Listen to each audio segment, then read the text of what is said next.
ప్రజలందరినీ రక్తమిచ్చి కొన్న యేసుక్రీస్తు వారి త్యాగాన్ని అపవిత్రపరిస్తే ఆయన బాధ ఎలా ఉంటుందో ఈ పాట ద్వారా వినండి.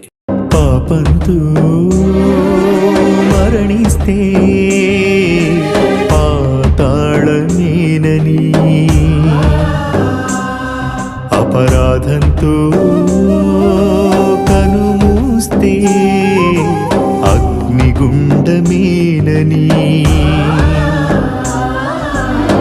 ప్రాణమిచ్చి పాపమంతా కడిగానుగా, వాక్యమిచ్చి హృదయ శుద్ధి చేశానుగా, పరిశుద్ధుడవై పరలోకం చూస్తావని, పరలోకం చేర్చుటకే వచ్చానుగా.